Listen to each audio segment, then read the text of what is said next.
There's 14 attendees. If you click on attendees, you'll be able to see it on your screen. Great. Thank you. Great. And just for the video as well, Viv, is it possible for those who are willing to put their video on for us to see them, or is it on a setting that is just for panelists? Either way is fine, but we'd like to give people the opportunity. Yes, they can. Okay. At the moment, I can just see the names for Anna and Viv. So maybe it's just the view that I'm on. Can everyone see, can somebody, Viv, maybe just unmute Levi. I see Levi's on. Mm-hmm. And Levi, maybe tell us if, there you go. So now I guess you have to sort of, it's just the people who are unmuted that will be able to see. So that's fine, Viv. Maybe as people ask questions, Levi, I can see your avatar now. So maybe as people ask questions, Viv, Maaza, if you could just click on your far right where it says attendees, and it will bring up all the names of the attendees for you. Okay, great. All right, everyone. Sorry about the delay. Let's just give people 2 more minutes because I know that we had a little bit of trouble with the start of the webinar. Okay, and I see that we do have Onesimus on. Great, from IANASO. Viv, can you remove Levi and just put Onesimus on for a second? I just want to check if Onesimus is, I see a note here about the video. I just want to check if Onesimus's video is working. So when they present, we'll be able to see them. Hi, Onesimus. I hope I'm saying your name correctly.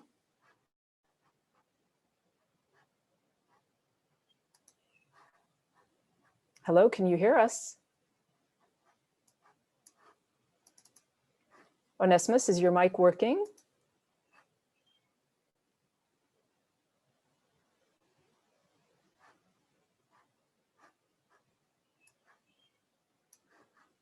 Hello, Onesimus.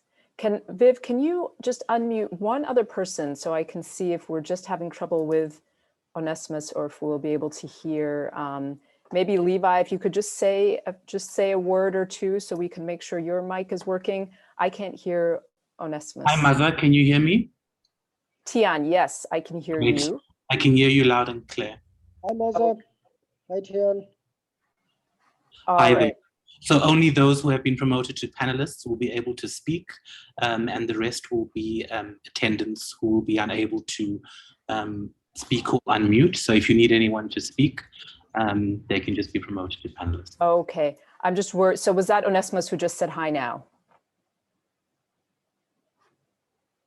I just want to make sure because I see Onesimus is unmuted and I want that was me, Maaza. That was you, Levi. Okay, so Viv, you can remove Levi from the panelists. Onesimus, I cannot hear you at all. So I just want to make sure that we can hear you, please. So if you could just say something because we will be asking you to chime in shortly. And if we are not able to hear you, I would ask you to just log out and log back in, please. Maaza, I have unmuted him like I did with Tian as well as Levi. So I'm not sure what seems to be the problem with his microphone. Yeah, that's why I think you should be able to hear him. Yeah, so since we can't, and Viv, you have their email, so maybe you could just email IANASO and let them know that we are having trouble hearing Onesimus, so they would need to log back in, please. Maybe they should log out and log back in, just so we can hear them. So when we get to that point, Viv, so please go ahead and do that.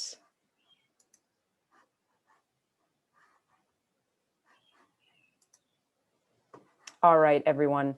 So we're at almost 10 past. Thank you, everybody, for joining our second People's Vaccine Alliance African Civil Society Organization meeting. As everyone knows, we've decided that we'll do this the final Thursday of every month at this slot. So we really appreciate you joining us. It's been a busy month and we have quite a few things to get through. I would appreciate it, since we are over 20 people, we don't want to give everyone the opportunity to introduce themselves because it will take quite a bit of time. But if you could please just jump in the chat and just say your name, or, we have your name here, but what organization you're from, that would be fantastic. So people can sort of get to know each other. So put your organization, please, along with your full name. If your name is not full in the way you're described on Zoom, that would be great. All right, so we will go ahead and get started. I hope people have seen the agenda that we shared around. Are we, Viv, I don't think we're streaming live at the moment, right? But we are recording and we will be sharing this later. But Viv, I don't believe we are streaming live. Is that correct? That is correct, Maaza. Okay, great. Thank you. And all right, so I'm just going to share my screen quickly just to go over what we had planned for the agenda today. And please go ahead, as I said, and start just putting in your info in the chat so we can see who you are. My name is Maaza Seyoum. I am with the African Alliance and currently chairing the People's Vaccine Alliance work in Africa on behalf of the People's Vaccine Alliance, on behalf of African Alliance. So this is what we have planned today. We're first going to start with the report from last time. I hope everybody received it. I will share my screen and just quickly scroll through it and do a reminder of what we would like you to do in terms of signups. We are trying to encourage more of you to sign up to become to join to give us your phone number so we can put you on this WhatsApp group that we're setting up, and just to show you the function to sign up for information to receive AVDA notices and to also be members of the People's Vaccine Alliance officially, for those of you who want to do that. We will then, I have a brief presentation on updates from PVA Global, recent developments, and there has been so much since the last time we met at the end of April, and there are shifts in strategy as well. And then we're going to give you all an opportunity to talk about your recent activities and your future plans. That's when we have a short slot for ENASO, which is our partner in East Africa, to give a brief, just sort of introduction to the work that they do. So hopefully we will get that microphone working and be able to give them an opportunity to brief us. Then we wanted to talk to you about the African Charter on COVID-19, which is currently in draft form. And Tian, I will be imposing on you to please just give a quick update on that. And then really to talk about activities that we can develop together in June. We do have one idea that we wanted to run by you, but will also depend on everything else that is going on for you on the continent as well. So that is what we have planned for today. I will be sharing the report, and I hope that you all received the report that we sent. I'm just going to quickly share screen so you can see what it looks like. I know that often when we say we're sharing documents, people think, oh, good grief, am I going to have to read an entire long report? But it was actually quite short. It's only 7 pages, kind of going through what we talked about last time and linking to a transcript. And thank you again, Vivian Naidu, for doing such good work on cleaning up the transcript. And so we have referred you to specific areas in the transcript where we didn't want to kind of list out everything in the report. So I wanted to give people an opportunity. Please raise your hand if you read the report and there was something that you felt was misrepresented or missing that we didn't discuss. And here is where I really wanted to show you. We have put on page 5 here the links for people to click in order to, for example, join the PVA, get more involved in the AVDA pillars, and are interested in also just getting onto our WhatsApp page. If I click on the link here, can people see the link, or do I need to share my screen differently? Tian, can people see the MailChimp, or should I reshare? You can reshare, Maaza. Okay, so basically I've clicked on the link and this is what it looks like. I wanted to show you all that it's actually really basic. It's just a very short form for you to fill in your name, your organization, your area of work, and then here's where we'd like to get your phone numbers with your country codes, please, put in your country codes for the WhatsApp communications, the sector you work in, which countries you work in, and then here's where you would tick off the different areas. So here's for people who want to join the People's Vaccine Alliance officially. As we said, there's no requirement, but if you would like to join the People's Vaccine Alliance as an individual or with your organization, then you will be on all of the People's Vaccine Alliance communications. You'll be invited to attend the large bi-weekly meeting. So for those organizations who are willing or interested, please do that. We do have a small steering committee and charter writing team. As we discussed last time, please just tick here to sign up on that. And then this one is for the African Vaccine Delivery Alliance updates. And then we also have an option for general African Alliance updates. So that's what I wanted to make sure people knew. We did not have a whole bunch of you click on this link. I know that it was buried in the report, so perhaps people did not actually get to that page 5 of the report. So I wanted to encourage you, please, to skim through the report. Let us know if you have any comments, but most importantly, click on these links and join the different areas. Finally, I did have a question that was not answered here from Vasi Naidu. I don't know if Vasi is on today. And this was a question that we had committed to trying to get an answer on. And the question was, what action has the People's Vaccine Alliance taken on pharmaceutical companies that want the governments, including governments in the global south, from what I understand, to take responsibility for any adverse events that vaccinated persons may experience? So I did speak to the leadership at the People's Vaccine Alliance about this, and at the moment they do not have an official stance on pharmaceutical companies insisting that governments take responsibility for adverse events. They said that their sense is that this is country by country. It depends on how countries have negotiated. There might be some pharmaceutical companies that are trying to tie this to technology sharing and saying that if we share technology and allow for vaccines to be manufactured in other countries, that you will then have to take responsibility for any adverse events. So, and please raise your hands if people have more information about this, but what we were told from the People's Vaccine Alliance leadership is that it is really a country by country. How did countries negotiate? I know that Tanvir is here, and last time I spoke to Tanvir, she did say that there are many lawyers obviously at her organization. So if you have anything to add about that, but in terms of Vasi, I see that Tanvir has raised her hand. So Viv, if you could unmute her, that would be great to get your thoughts. That was a question, the one question that was pending from last time that we had not answered yet. But the main point is at the moment, the People's Vaccine Alliance does not have an official stance on this, but it is a country by country negotiation. Tanvir, do you have anything to add? Thank you so much, Maaza. And it's mostly something that's based on my own research at the ICJ. We were planning on writing about this. That has still been on hold. But based on research, I found that this is actually unfortunately quite normal procedure in times of pandemic. The last time that we can trace it back to was possibly during Ebola and the H1N1 flu, where vaccines were made available. And we've seen, for example, in the US from back then, they had already adopted legislation that allowed, that would require the state to bear the responsibilities and the liability for any mishap that could happen with the vaccine. And we've seen that the same was the case for the UK, for example.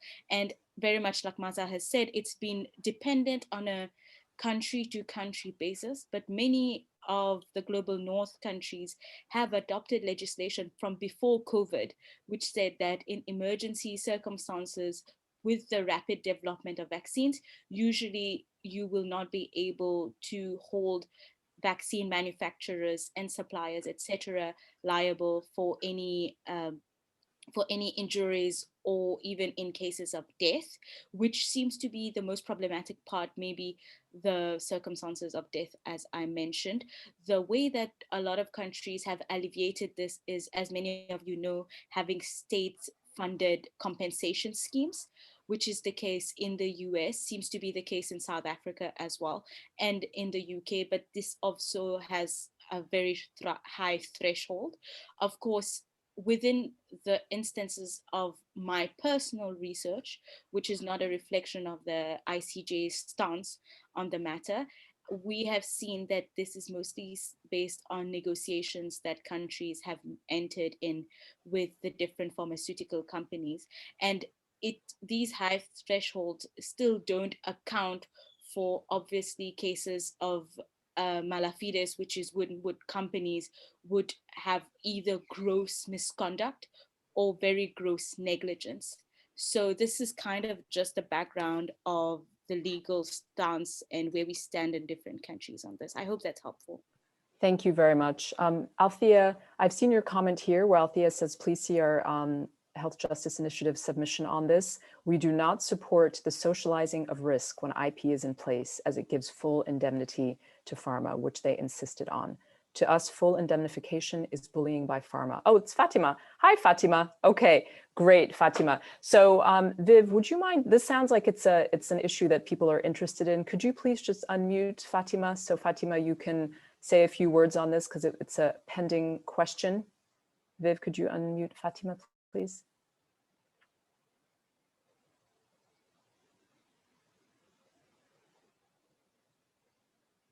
Fatima, are you able to speak? We can always come back to it later. One thing while Fatima is being unmuted, I wanted to let you know that there will be some survey questions coming through on the Zoom. There are some questions that we wanted to ask the group.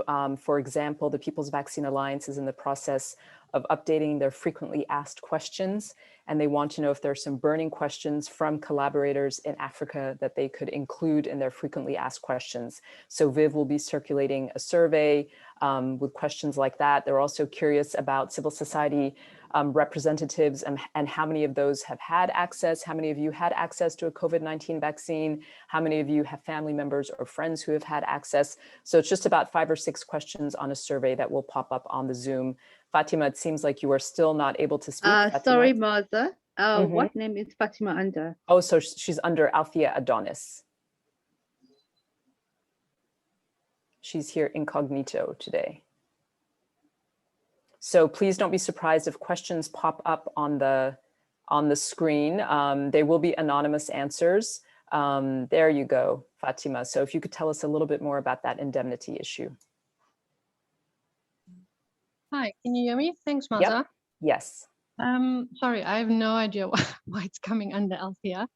Yeah, so we've done a submission on the requirement by, in particular, Pfizer and also Johnson & Johnson to a lesser extent, but we believe that Pfizer really pushed through the requirement that they would not release supplies to any country in every part of the world unless governments took the full responsibility for a full indemnification. So they asked for full waivers before they would release the supplies.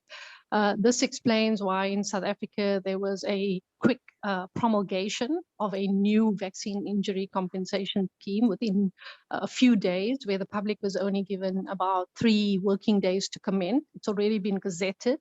And basically that was sort of the hostage situation that many governments found themselves in. If you didn't set up the scheme on their terms, then they wouldn't enter into a contract with you and release the supplies. In the South African situation, it's so egregious that they've basically, they passed a regulation or a law which basically says that nobody under any circumstance, even if it's for civil or criminal liability, can take action against any of the pharmaceutical companies, even if it's for their negligence. And that's the reason why many of us in South Africa have actually not supported the terms and conditions or the parameters of the so-called vaccine injury compensation scheme, which Tanvir is right, it's sometimes a regular practice, but the risk is usually shared.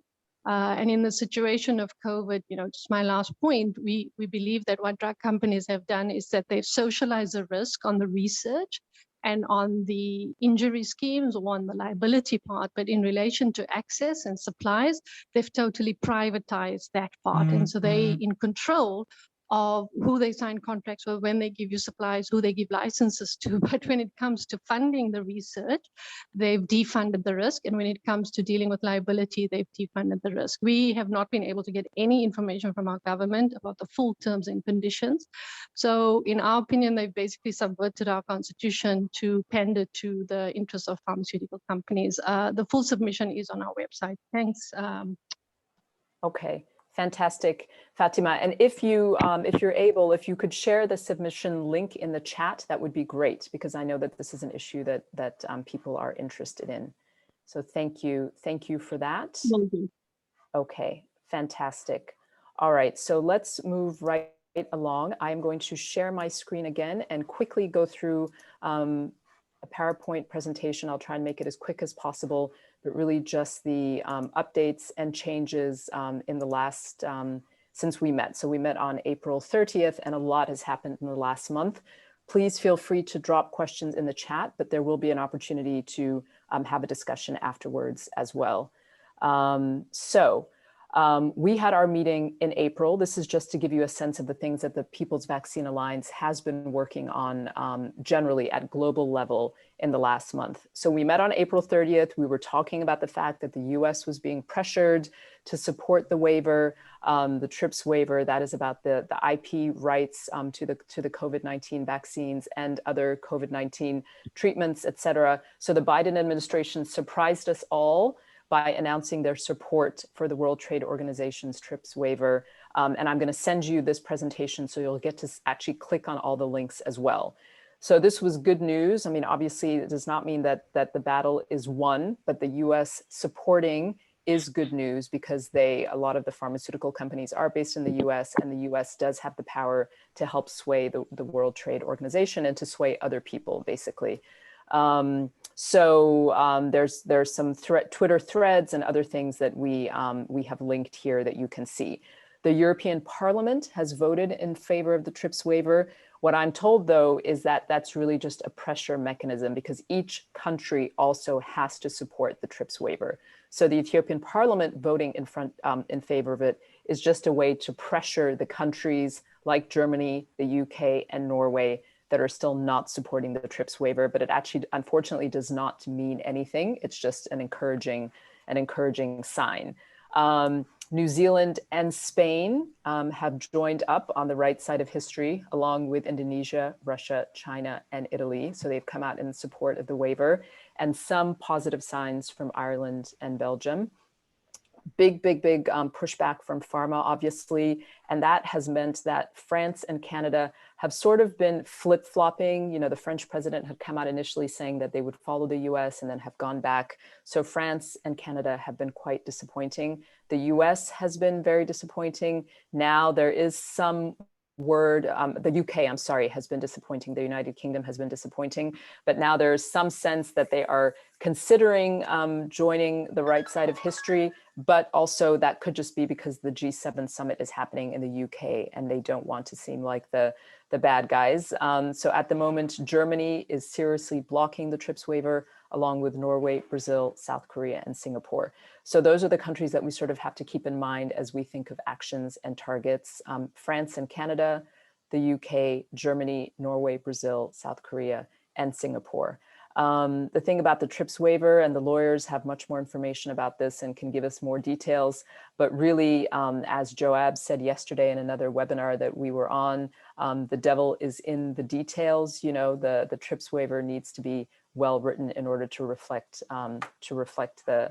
the needs. So that's something to keep in mind about how the TRIPS waiver is actually drafted. We will be sending you these documents, and you'll get to see the different links and resources that can be helpful. So we'll share these with you. And these are, you know, resources that provide, you know, there are so many people coming with counter arguments, you know, talking about why the TRIPS waiver is a bad idea. So these are resources that help to kind of debunk these talking points. And hopefully those will be helpful to you as you work with your constituents and conduct advocacy in your own countries. So just to give you a sense of the type of work that the People's Vaccine Alliance is doing, there was an open letter to Biden, which was right before his administration, the US administration, agreed to support the WTO TRIPS waiver. So that was an open letter that was signed by heads of state, former heads of state, and Nobel laureates. So there's a link to that you can see. There is a People's Vaccine Alliance petition, which has been signed by over 2 million people. And the goal is to get that to 3 million if possible. There was a tweet storm targeted at pharmaceutical CEOs, and some resolutions were presented to Johnson & Johnson and Pfizer leadership. And then there are also some Oxfam resources that you will get to see here. There was a global release on the fact that 9 new billionaires have been created out of the COVID-19 vaccines. So COVID-19 billionaires are being minted as we speak due to the COVID-19 pandemic. So there's some press around that and some graphics as well. So just to keep in mind, you know, there are many countries that are facing a new wave of the pandemic. There are new variants that we are dealing with. So in terms of the messaging, you know, the People's Vaccine Alliance is reminding people that the bulk of the deaths could still be ahead of us. Many people think that just because the US has supported the TRIPS waiver, we have won. That is not the case. We are very pleased that the US administration has agreed to support the waiver, but there's still a long way to go. It does seem that Biden and Tai, who's Tai is the secretary that works on these issues, have good intentions, but according to people on the inside in the US, there's not a clear consensus on how they want to take this forward. So a lot of pressure still needs to continue with the US administration. And also going forward, we need to think a little bit more about how we target Germany that is really blocking. And there is a real interest to get the voices from us, from the global South, and really focus on how to shame pharma in addition to shaming Germany and the other countries that are blocking the TRIPS waiver. So some really key targets are the Group of 7 meeting, the G7 meeting, which is coming up, as I said, in the UK, the second week of June, and then also looking forward to the G20 meeting, which takes place in October in Italy. So the G20 meeting does include South Africa and other countries from the global South. So that might be a good target for us to think about in terms of planning activities. So strategic priorities going forward for May and June, really pushing the US to play a diplomatic role, focusing on issues of tech transfer, and that's kind of pushing. None of the pharmaceutical companies have joined CTAP for the tech transfer, and also making sure that there is progressive text at the World Trade Organization and a really good, solid, and wide waiver. The 2 items that I put here in red are the ones that we really think that African civil society organizations should be focusing on, really obviously growing, making sure that our voices are included. There is this message that's going around that that manufacturing capabilities in the global South, including in Africa, are not ready for COVID-19 vaccines. And data shows that that is not true, that there are factories in South Africa and elsewhere that would be ready to manufacture COVID-19 vaccines. So we need to sort of increase the agitation around that, pushing Germany and the rest of the blockers in Europe to back the waiver and to pursue this idea of transfer, of tech transfer, and then increase the heat on pharmaceutical companies with a goal of at least 1 to join into CTAP. So here we're just, you know, this, I think we can brainstorm together, but it's really about how African civil society can be more involved in the actions around this. We do have some ideas, but we want to hear from you.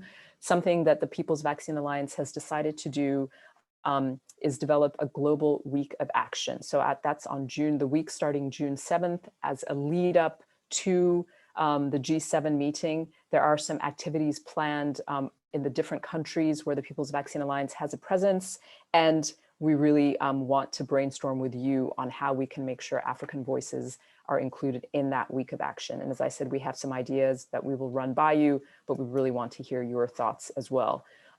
So some key dates coming up, as I mentioned to you last time, something that the People's Vaccine Alliance is very good at is identifying key advocacy opportunities, sort of giving us a little bit of advance notice. There is a COVAX meeting obviously coming up very quickly, co-hosted by Japan and the US. You know, are there things that we can do on social media? There's the G7 Health Ministers meeting coming up before the broader G7 meeting. That's June 3rd and 4th. And then June 7th, the week of action building up to the G7 meeting. And there's also a World Trade Organization TRIPS General Council meeting as well. So that's just really to give you a sense of what the People's Vaccine Alliance is targeting. We would also, before we go into the activities that you have been working on. I just want to give people an opportunity to ask questions about that very quick presentation, which I will be sharing. Does anybody have any questions about what I presented? If not, I would like to turn to you and give you an opportunity to share with us what your work has looked like in the last month. I know that People's Vaccine Kenya hosted a meeting. It'll be great to hear the outcomes of that. Tanvir, I know that you are very active. Fatima, obviously there's so many very different meetings that you are involved in. And that is before we give ANSO an opportunity just to introduce themselves. So one, you know, are there any key outcomes from meetings that you've hosted in the last month that you would like to share with us? Two, in terms of activities going forward, I can tell you briefly that the ideas are either to have kind of Twitter storms that are targeting specific embassies, specific individuals at the countries that are contributing to blocking. There are ideas about hosting protests at embassies. So either at the German embassy, at the Norwegian embassy. There is an idea about hosting a protest, and that would have to be very quick. So I'm really curious, Fatima, if you think this is possible. Apparently, Emmanuel Macron is in South Africa tomorrow and the day after. Can he be greeted with people protesting and targeting his flip-flopping? There is an idea about drafting, and this is the main one that we would like to run by you, drafting a joint civil society letter, an African civil society open letter to the European leaders and kind of flagging their hypocrisy and their colonial tendencies. You know, here we are, 2021, and the European leaders are telling us that we will survive with the scraps that they're not using, or that we will be fine using the vaccines among young people in Africa that they are not using among young people in Europe, or telling us that we don't have the capability to produce vaccines, even though the truth is we do. So that is one idea to kind of in the build up to the G7 meeting. Obviously, the UK is hosting. The UK has been a colonial power in many of our countries. So an opportunity to kind of shame them for their colonial tendencies. So those are the ideas: social media action, physical action for the countries where that is safe and possible, protesting at embassies, protesting mainly at embassies. I think, you know, Fatima's group had done a protest at Pfizer. And Fatima, you can please tell us about that. That was for the Global Day of Action in March, if you thought that there was traction around that. And since Pfizer, I think, is the main one that's in South Africa. I don't know if there are other of the pharmaceutical companies, AstraZeneca or J&J, have an office in South Africa. You can let us know. And J&J. Okay. So, you know, shaming pharma, shaming Germany, shaming Norway. I don't know how we feel about trying to shame Brazil. It seems like, you know, the Brazil is sort of an odd case where the country wants to go forward, but the president does not. So those are the ideas that we're talking about. And we would definitely like to brainstorm with you on whether you think those are realistic. But before we do that, I will just check the chat and see if there are comments. But in the meantime, please raise your hand if there's somebody who has done an activity that they would like to brief the group about. You're also welcome to share the document with us, and we'll make sure everybody gets it. Okay, here Fatima says Macron is here tomorrow. Yes, I saw that he was in Rwanda today and was on his way to South Africa. So it might be too late to plan something, but if he can be kind of trailed around and harassed a little bit, you know, I wouldn't mind. So thank you. And Viv has also just put up the poll here. So take your time. It's anonymous, but answer the questions, please, if you feel comfortable answering these questions, just to give us a little bit of additional information for the People's Vaccine Alliance. So Fatima, maybe I'll start with you. Sorry to put you on the spot again, but one, how did you feel the protest went when you did it in March at Pfizer? You know, did you get quite a bit of press off of that? Did anything happen? And how do you feel about on the ground protests going forward for the next month or so, either if possible to organize it very quickly for the French president, or German embassy, Norwegian embassy, other embassies that are that represent countries that are blocking the waiver? Can you unmute Fatima again, Viv? Can you hear me? Yep. I really don't know why it's showing as Althea Adonis. I'm so sorry, Althea's in my office. So I've just checked with some officials. He's going to be at the University of Pretoria apparently at 2 p.m. So that's news to us because he was supposed to not come here. He was going to come here and then not come and only go to Kigali. So I'm not sure, Maaza and Tian, if we have enough time to speak to some people to see whether we can have a protest at UP or are some of the students there, etc., etc. But I do think even if we had 10 or 15 people outside the French embassy, the German embassy and the Norwegian embassy, there's some rumors that he may actually use the UP, I don't know whether he's giving a speech there or what's going on. If somebody could find out for us from the UP folks, maybe we can ask Timbele. But it seemed that he may announce some kind of support for the waiver. My sense is then that could be like the Biden proposal, the narrow one. But then we should claim that victory. And, you know, see if we can make a noise in the morning already. Somebody suggested the Twitter storm. So he's, I mean, you know, this is all Chatham House, but our sense of what the French are doing, and you can speak to others in the People's Vaccine Campaign globally, particularly also Pauline, who's a number of activists in France, is that it's quite a two-faced kind of strategy from the French. So Macron says one thing and then does another. So, you know, like the Germans and the Norwegians, I think we have to up the pressure.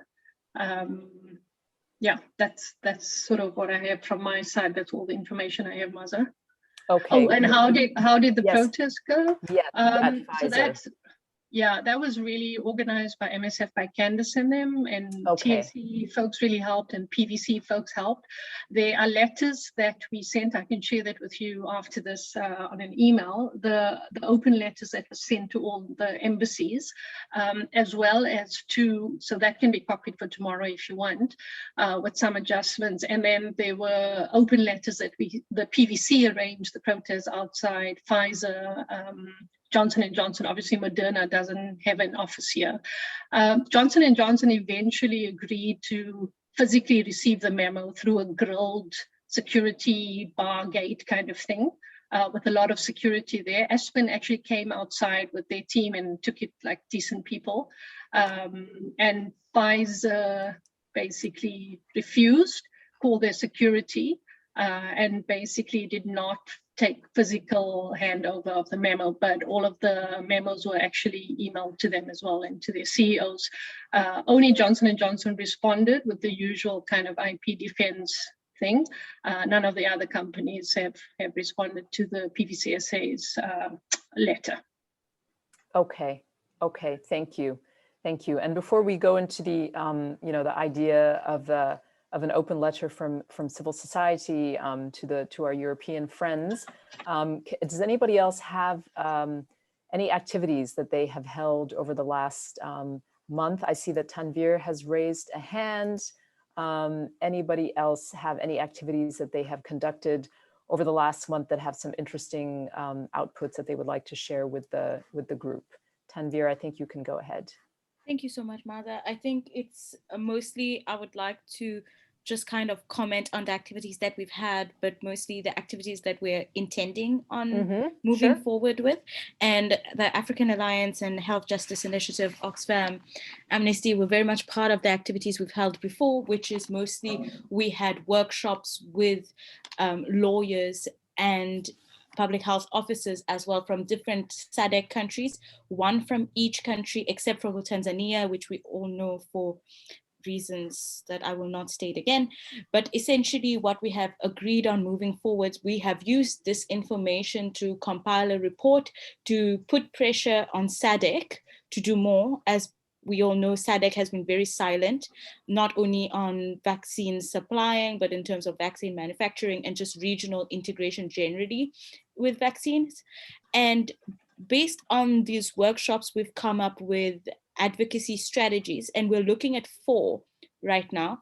And as Fatima mentioned, this is kind of all still Chatham House and just kind of under the wraps right now, but we're looking at ramping up our advocacy in the SADC region, hopefully directing a letter at the Secretariat to kind of get them to influence them to include vaccines when they're discussing their summit. And I'm hoping that we could possibly get some information, maybe African Alliance or HJI might be more informed about the dates where summits are being held, because right now everything is kind of unconfirmed. We haven't really received any specific dates on which they're going to have their summit, but this is the first thing that we're looking at. And I know Job is here from Oxfam. Job has been working with us on this. This is our SADC strategy. Our other strategy is at the African Union level, and kind of hoping to get commitments from member states and from ministers.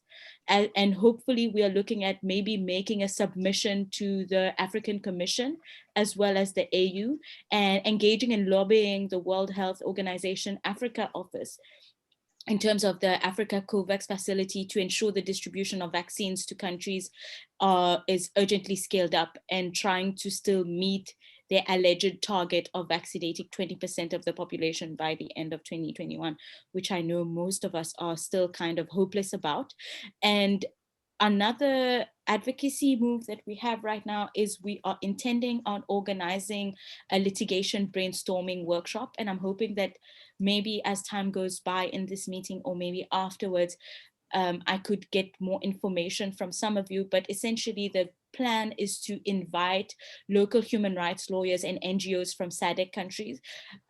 Basically, as this is confidential, but ICJ is still looking at maybe supporting litigation around vaccine access in these countries. Obviously, this is going to have to be very much strategic litigation, and we are going to be choosing the countries depending on how the judiciary right now is kind of angling itself in terms of access to COVID-19 vaccine. What I'm really hoping to get is maybe some contacts of some lawyers or some legal civil society organizations who we can include in this closed meeting, so that we can brainstorm on what litigation is currently happening and hopefully we can support with. And lastly, I think that's in line with mostly what Fatima has said in terms of possibly getting students at UP to kind of protest against Macron.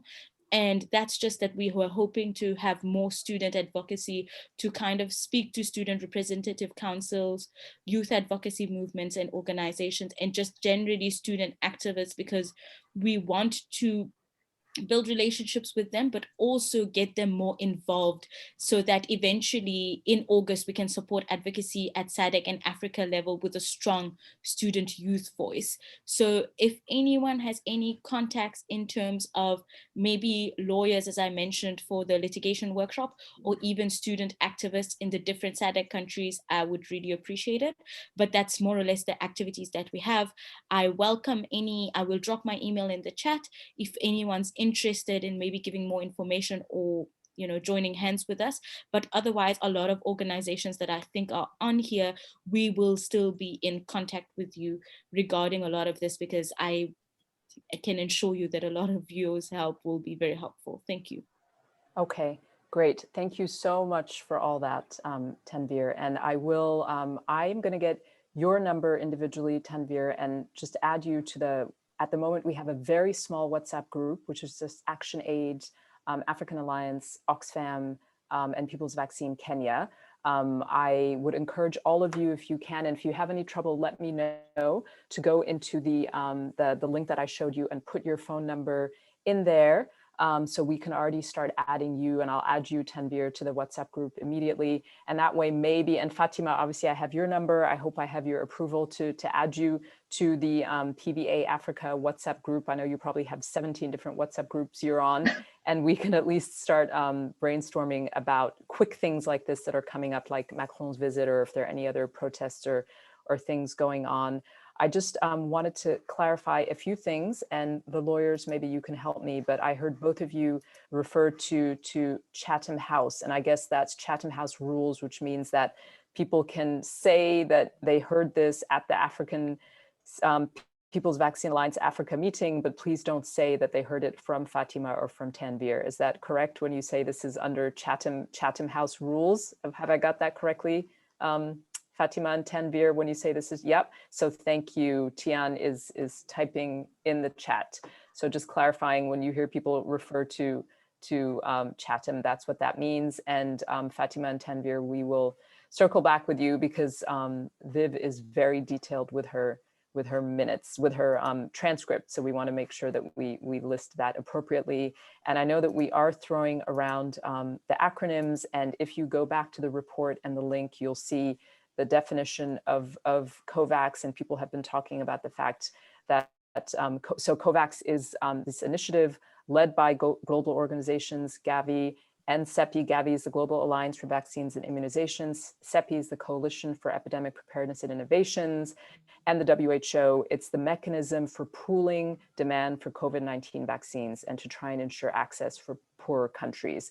So it's a pooling mechanism. Fatima has talked a lot about how it has not been transparent. Even in the best case scenario, it would be, as Tanvir said, a very low number of people vaccinated, 20% by the end of the year. And even that is not looking hopeful. So that's, and I know that we had talked about what COVAX was last time. So just a reminder, CTAP is the COVID-19 Technology Access Pool launched by WHO in partnership with the government of Costa Rica, with many member state co-sponsors. And that is about willingly having pharmaceutical companies willingly share their knowledge and intellectual property and data necessary for COVID-19. So those are, so for COVID-19 technologies, and this is to accelerate the development of products needed to fight COVID-19, to fight the pandemic, essentially. So that has not, no pharmaceutical companies have joined CTAP as of yet. So when you hear those acronyms, we talked about them last time, but I just wanted to give a reminder. So now I see that there are more attendees. We have two more hands up here, I think. We have Anand and we have Mandeepa. Viv, can you unmute? And maybe, can I do that here? I can try to see, I'm not, what do you, Anand, I think I've just unmuted you. I think I have. Yep, go ahead. Yeah, so can you hear me? Yes. Okay, great, thank you. And so I'm not looking. You're from so People's Vaccine Kenya, right? I've been working with them. I'm based in Nairobi, and okay. I've been working a little bit with them and also with some of the big volunteer networks in India. And I have some background in kind of coordinating volunteer responses. So I'm not really looking at the advocacy side as much as kind of assuming we don't get enough vaccines in time, what can be prepared in different countries in terms of a volunteer response and kind of media presence and things like that. So we're organizing with different media groups in Kenya and also some disaster response tools to help crowdsource kind of volunteer networks and crowdsource information and do fact checking. So it's a little bit separate from what you're doing in terms of advocacy. But if anyone's interested in that, do please get in touch, because I think we're going to have a window of time when we probably are doing triage on the ground just because of vaccine shortages. Okay, thank you. Thank you, Anand. And then I had one other hand up here. Mandeepa, are you, there you go, Mandeepa, go ahead. Yeah, thank you, Maaza. Can you hear me? Yes, we can. Thanks. So I just wanted to add on and to Mandeepa, what just remind us where you're from, which organization you're with. I actually realized that when I put in my name, I think I just wrote just to the panelists. I'm Mandeepa Machacha. I'm from Amnesty International. I'm an economic, social, and cultural rights researcher. Yes, and I've been working on vaccine access work at Amnesty, but a lot of our work has also been with our partners who are, at this point in time, ICJ and Oxfam, but we're kind of also widening our partnership reach, and that's why we're also part of these meetings as well. But with Oxfam and ICJ, we've held a few consultations, as Tanvir said, with health rights, with human rights defenders and health rights experts in the region. And she basically explained, I think, all of the work that we've been doing at partners. Amnesty has also been doing a lot of work. I mean, because Amnesty is like many amnesties all over the world. So we've been doing a lot of campaigning work at WTO level, but that's been done by our colleagues in the IS in London and varying sections. And we've kind of been putting pressure in different countries using the sections that are in those countries. But I've mainly been focusing on work in the Southern African region, like what Tanvir has said. I had just wanted to speak about, she said everything perfectly, but I had wanted to ask for help for something. So SADC, in relation to SADC and advocacy, which is going to be directed or targeting SADC. So SADC met on the 13th of May, quite a while after the last time that they met. And they basically, I think in what you'd call the report of the meeting or the minutes of the meeting, they kind of outlined some of the goals that they wanted to, some of the goals that they set out for themselves as a region, some of which were member states were encouraged to share information about vaccines and number of doses, which would kind of, stop the secrecy and the NDAs and the different ways in which the pharmaceutical companies are negotiating with with each countries. And what's an NDA? Just remind everyone for the non-legal people. Sorry, a non-disclosure agreement, which a lot of the pharmaceutical companies are making countries sign. So because of that, I think they've seen that there's been quite a patchy dribbling in of vaccines into the region, because some people are in better positions to negotiate agreements, some countries are not, some countries are in diplomatic ties with other countries like China. So they kind of, and so now there's been kind of like this uneven dribbling in of vaccines into the region, which SADC is trying to kind of smoothen out. And then they also talked about, sharing lessons on manufacturing, distribution, and management of vaccines, and information on potential investors, and setting up manufacturing plants, which I think could also help people's vaccines work in relation to when, big pharma says there aren't places in Africa where the manufacturing can happen. They've said a lot of good stuff. And I will send a link on the chat as to what was actually said at that meeting, but they haven't concretized anything. So we were planning to basically now direct some of our advocacy at trying to get them to make some sort of a resolution or a declaration at the summit, which happens in August. And because SADC is member-led, we're going to need to first kind of advocate to ministers of health and ministers of foreign affairs to bring it up as a point of conversation at the summit. So we were wanting to, we can't do all countries in SADC, so we decided to just concentrate possibly on 5. South Africa as a powerhouse in the region, Zimbabwe because they've had a relatively faster vaccination campaign than most places, Malawi as an incoming chair of SADC, Mozambique as outgoing chair, and then possibly Botswana and Zambia, who will possibly be the new executive secretaries because the executive secretary chair is changing. So I was wondering if we had any, and then we're going to write to them and ask and advocate and just keep writing, putting pressure on them to ensure that this is brought up as a subject matter at the summit, and that they concretize and they make some sort of declaration or resolution which we can hold them to account based on what they said on the 13th. So I was hoping if there was any people in the alliance in these countries who could assist us with that. Yeah. Thank you. And remind us, Mandeepa, when is the date of the summit? It's in August. Okay. So we're hoping to try get letters out maybe mid-June, just so that we still have time to be able to make follow-ups. And then we also wanted to do a little bit of media around the summit, like possibly write an open letter that we could, maybe share with the group, like making sure that they put this on the agenda, and then maybe doing some news interviews or something around that time, just to kind of put pressure on them to actually talk about it. Maybe do, yeah. So, but yeah, I mean, it starts first with, because SADC is member-led, the Secretariat of SADC is very weak. We are going to have to first speak to the actual ministers and ministers of health because it's a health issue, and ministers of foreign affairs because they're the people who actually speak for countries at the SADC. So we wanted to do a two-pronged approach of speaking to both of them. And then also I said in 5 countries which have kind of like the most power within SADC, and then trying to get them to bring that up. So if we have alliance members who are in Zimbabwe, South Africa, Malawi, Mozambique, Botswana, and DRC, it could really be helpful for us to kind of formulate how we can apply this pressure, write this letter or whatever. Or if you have contacts or something like that at the office of the health minister, that would really be great. That's fantastic.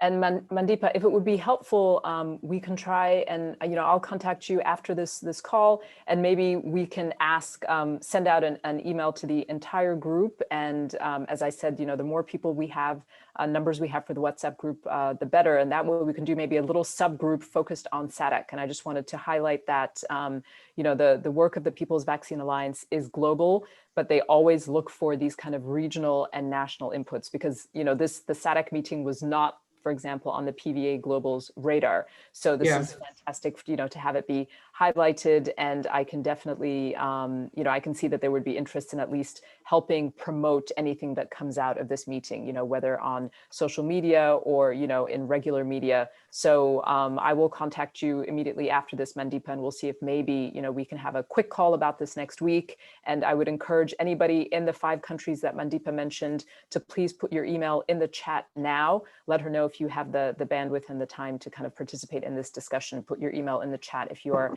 in one of the countries that Mandeepa mentioned. Just list them again, please. You had said South Africa, Mozambique, Botswana. Malawi. So sorry, I need to start from the beginning. So South Africa, Zimbabwe, Mozambique, Malawi, and then Botswana and the Democratic Republic of Congo. Great. Okay. Thank you so much for that. All right. So Anand, I know that People's Vaccine Kenya has another call. So thank you for joining us. I see your note here and you will get the report. And then, so now I just want to move us along. Tian, could you please introduce our comrade from IANASO? Yeah, sure. Thanks, Maaza. Hello, everyone. Thanks for joining. So as part of our work really Tian Johnson here from the African Alliance.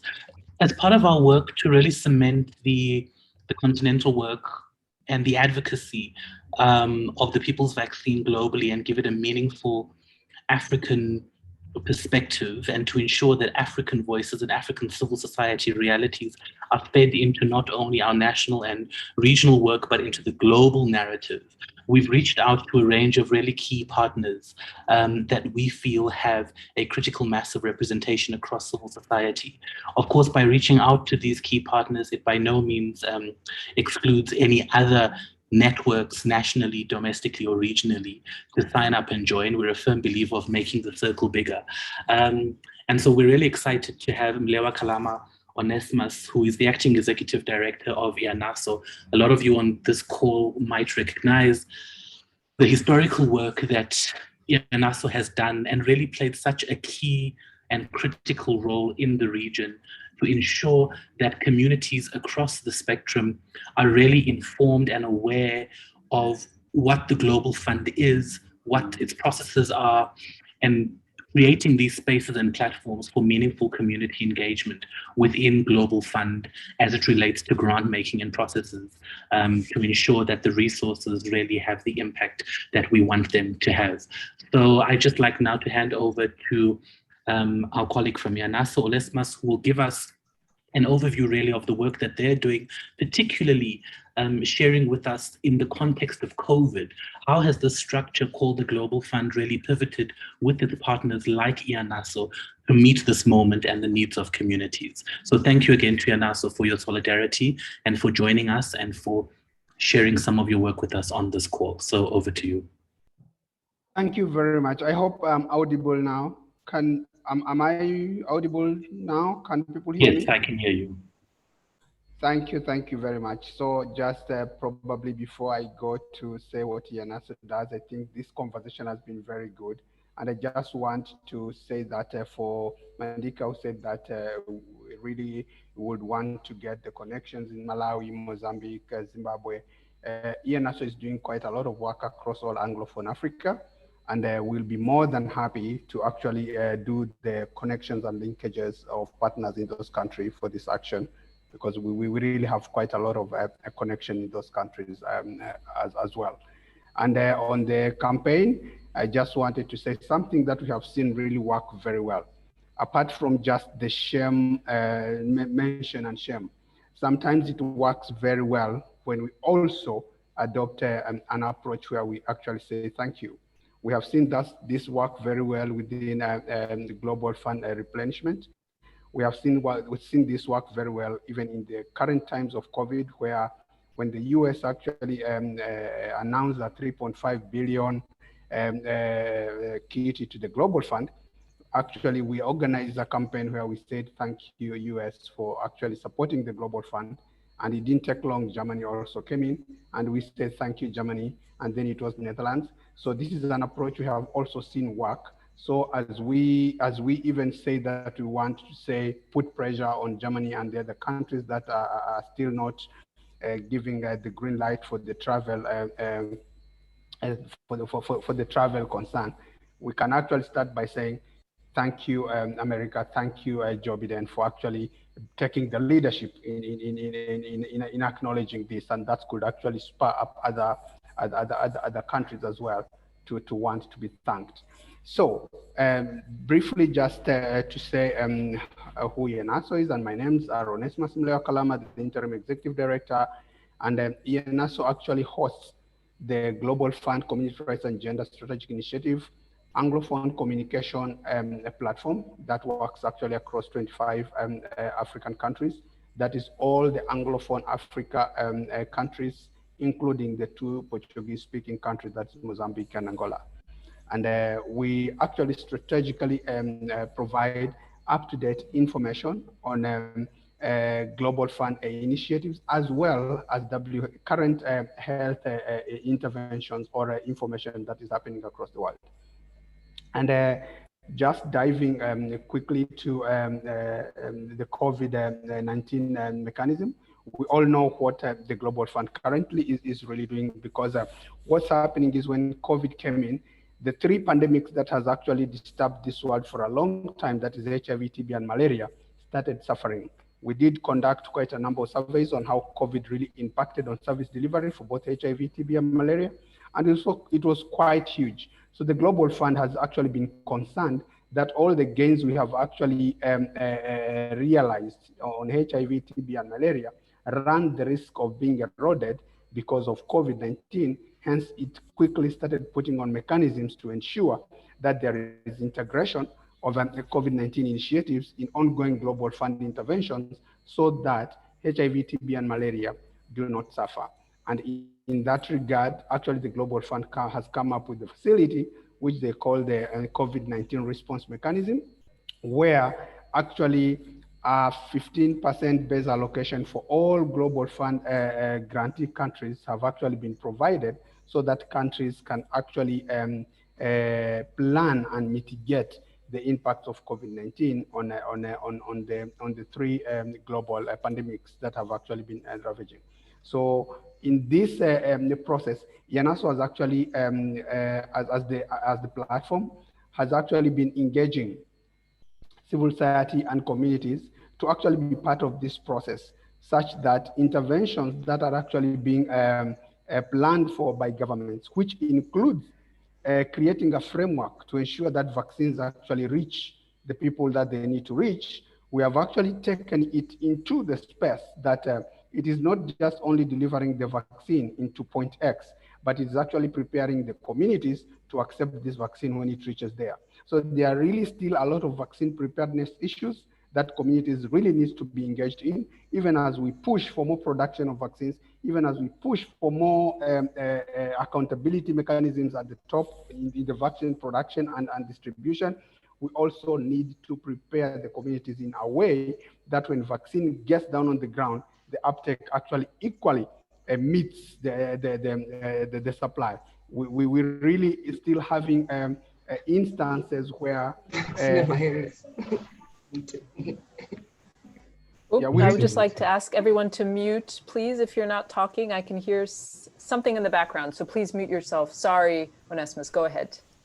Thank you. So I'm saying we are still seeing instances where communities either are misinformed because of a lot of the misinformation that's circulating in social media about vaccines, that these vaccines are intending to finish the African race, they are intending to limit people's reproductive cycles, and they are intended to do X, Y, Z, and this misinformation actually takes root very quickly.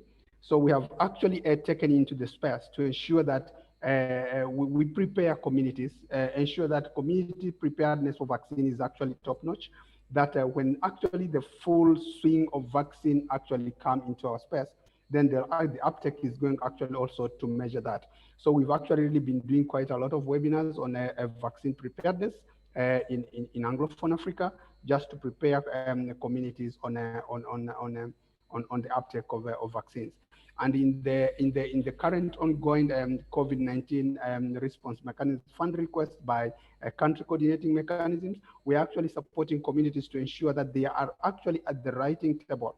As governments are actually preparing this fund request to the Global Fund, what are the community interventions that actually need to go side by side with what actually the government is requesting for? The government is likely to be going for PPEs most of the time, that they are going to be buying masks for frontline workers, they're going to be buying oxygen, they're going to actually be creating an infrastructure to distribute vaccines. But then what's the role of communities to ensure that there is demand for uptake of these interventions that government are putting in place? So this is actually what we have been doing. And so far we have actually supported over 11 countries to civil society to effectively participate in the fund request. For window 1 and window 2, we are actually still stepping up the pressure for civil society to engage effectively, linking them to tier service providers for window 3 and window 4 to ensure that the civil society voice, communities, are adequately taken into consideration when countries are actually applying for the COVID-19 response mechanism fund request. So we are doing quite a lot of this work together, and there is quite a lot of linkage that we do with the regional economic blocks. We happen to be, our secretariat happened to be in Tanzania, and I heard Malika saying that, yes, Tanzania is another story. You're very right, Tanzania was another story, but that story is changing very fast. I think the change of leadership is breathing a fresh wave of new air in Tanzania. We are actually seeing people now becoming more proactive on COVID mitigation measures. The new president is actually really taking, I can say, the bull by the horn. Now we are not seeing the laxity that we used to see, people not wearing masks. It is now becoming almost mandatory in all public places that people should actually wear masks. And in as much as vaccines had not landed in Tanzania, I'm not seeing it taking long. Vaccines actually should land in Tanzania very soon. So I think this is a very opportune time whereby we should actually be able to prepare the ground in a country like Tanzania, because earlier in the first Global Fund request, Tanzania was very silent on the issues of COVID-19, but now there is a whole full COVID-19 response mechanism team that is putting up a proposal to the Global Fund for the COVID-19 response fund request. So I think Tanzania now is becoming much more ripe for COVID-19 interventions, and we are really engaging very, very strategically in Tanzania as well. We have held about 3 meetings with both the government and civil society and communities in Tanzania to actually shape the fund request to the Global Fund for COVID-19. So probably I will stop it there, because there's quite a lot probably I could speak, but again, I'm conversant of time. All I just want to say is that IANASO has a very huge regional network and connection of civil society across all Anglophone Africa. And besides the Global Fund work, of course, we are doing quite a lot of advocacy issues that border around domestic resource mobilization, research and development to ensure that civil society have actually the relevant and requisite information that they can actually be able to use for advocacy. Thank you very much. And I'll be ready to pick any question or any clarification that I may need to make. Thank you. Thank you so much. That was fantastic. And I would like to give, I am aware of time. I'd like to give a few minutes at the end just to talk about, I think the open letter is something that we need to agree as a group if we want to go forward with that. And then I would like to encourage, Onesimus, I think you have agreed to join the steering committee for People's Vaccine Alliance Africa. I hope that I understood correctly. We'd be very excited to have you there with the broad reach that you cover. And so I would just like to leave a few minutes to talk about that open letter. But before we do that, can we please, do we have any questions for Onesimus? And Onesimus, if I've just volunteered you without your knowledge, I apologize, but we would love to have you on the steering committee for the People's Vaccine Alliance Africa. I have signed in. I have signed in. You signed in. Yes. Excellent. Thank you. Thank you so much. So maybe we'll give opportunity for 2 or 3 questions if there are any questions about the work that our comrade has just described. I don't see any hands up. I think the good thing is, you know, once we have the steering committee up and running, and we have all our communication mechanisms up and running, such as the WhatsApp group and the Google Doc. So that is the Google Doc is a delay on my part. The WhatsApp group, we really do need your numbers. So I see some people have dropped them in the chat. Please remember, if you are going onto the MailChimp, which we would really encourage, and that way we'll know the MailChimp is that link that I showed you, where if you click on it, you can just tick off where you would like to be focused. You know, do you want to be in the steering committee? Do you want to receive updates from African Alliance? Do you want updates on the African Vaccine Delivery Alliance? So it really makes it easier to streamline. So I'd encourage you to go there and enter your phone number with your country code. For now, the numbers that I do have, I will just include you immediately onto the WhatsApp group. If you would like to be removed, obviously you can do that. I think you were quite thorough, Onesmus. I don't see any questions for you. I don't see any hands up.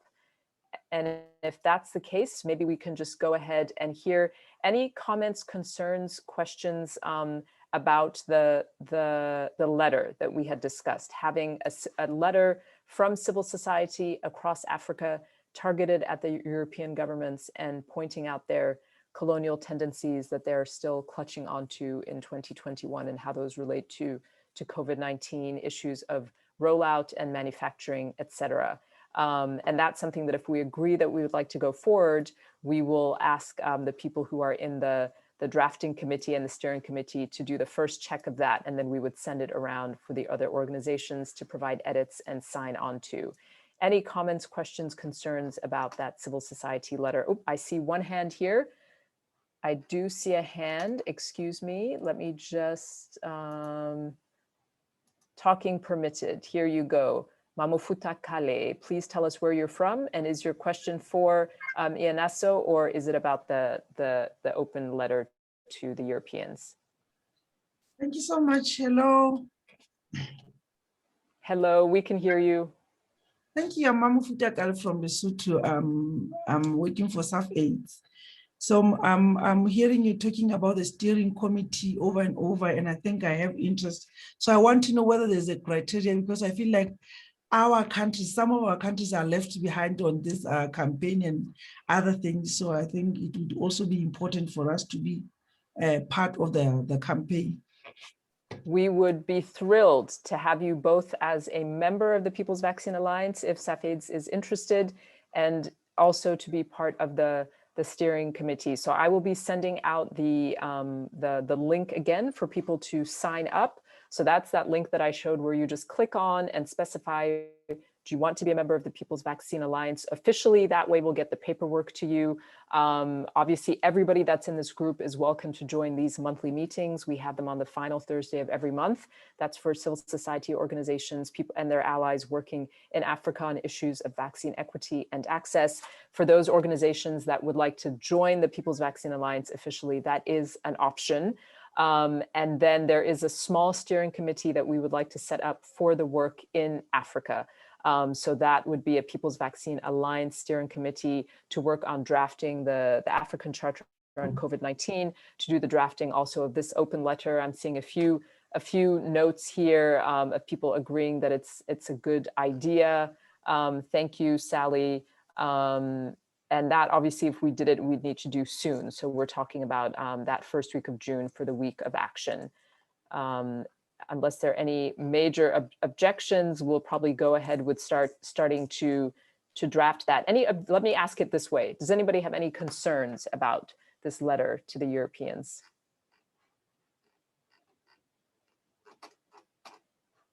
No, I think everyone is happy.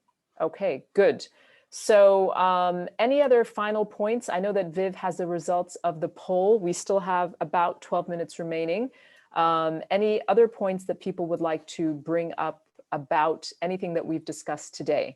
the work of the People's Vaccine Alliance, the activities that different comrades have been conducting, the work that is planned going forward, the week of action.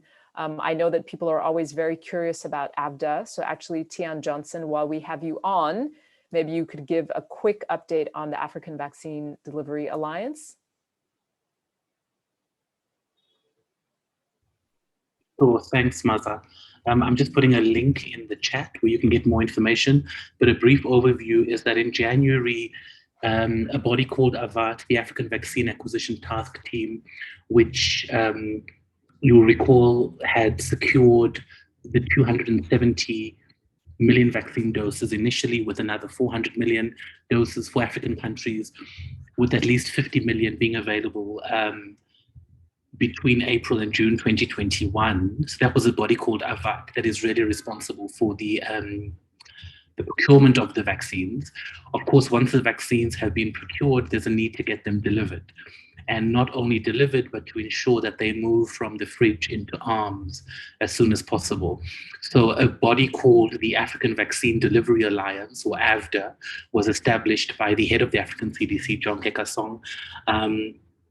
And it was really important for us at the outset to ensure that civil society and community engagement was not left out. In all of the discussions we'd had prior, it was really a focus on logistics and the technicalities of getting the product from point A to point B. But we had kept on saying, you know, there's a need to create a space to ensure that communities are engaged across the continent. So AFDA was established, myself from the African Alliance and Dr. Monique Wasuna from Nairobi, the National Disease and Infectious Research Unit, were appointed as co-chairs. So we co-chair AVDA. We'd love to make the circle bigger to ensure that every time we attend meetings, we report back to civil society. So if you're in any way interested in what is happening at the African Union and the African CDC, specifically with regards to vaccine delivery, that's logistics, manufacturing, and community engagement, as well as communications across the region, please do follow that link that I've shared in the chat. You can see who the current leadership is and some text there is basically on the structure, and more importantly, perhaps you can sign up to ensure that you get our regular updates, etc. So thanks everyone, and looking forward to having you on board on AFDA. Thank you, Tian. And there's a question here from Mandipa. I heard that countries are not signing up for doses from AVAT. How true is that? So we have robust engagement from all member states of the African Union. We do have a dashboard. I will share that in the chat. You can go in and have a look and see your particular country, the various indicators that we've included for countries. So you could see the COVAX allocation, the AVAT allocation, the bilateral allocation, and in some country cases, the indication of what their mid to long-term plans are. Of course, this dashboard is populated by member states, so there are limits to what data we have access to. But in addition to that, a key activity that we will be launching in the next few weeks is the Solidarity Package. This is a solidarity package that will be made available at no cost to civil society across Africa that will contain 3 components. The first component would be to build a technical skill set within civil society to monitor access. So in country and in your region, what have you been told by leadership is happening with regards to access? Are there priority groups? Are there not priority groups? Who will get the vaccine first? Who should get the vaccine at different stages of rollout? So we'll curate a package of technical skills to support civil society to monitor and document how is access actually happening. The second pillar will be looking at vaccine hesitancy and misinformation, which is a critical component of all of our rollouts, is to ensure that communities have access to clear information, as well as mechanisms to counter false narratives and fake news around vaccine safety, efficacy, and quality. And then the third pillar of our work that we share is really around building vaccine confidence to ensure that communities are not only aware of the vaccine, but confident in getting the vaccine and knowing that for every single person we vaccinate, we reduce the chance of continuing the pandemic and also the risk of new variants coming up. Thank you, Tian. Mamufuta, do you have another question? I see your hand is still up, or have you just not brought it down yet? No, no, dear, sorry. Okay, all right. Joab Okanda from Oxfam, I see your hand is up. Thank you. Thanks, Maaza. I think for me, it's just to say that for the week of action, if anyone is planning something at the country level, please go ahead. Just the open letter is what you're doing as a collective, but if you're planning any other activities, for example, you want to organize a protest at a German embassy who are blocking a TRIPS waiver, please go ahead, and we're happy to support with messaging, with some statistics. So feel free to reach out and also to share the plans that you have at the country level. You can also work with influentials in your countries, maybe to write opinion pieces and what you think about countries that are blocking a TRIPS waiver. Thank you, Joab.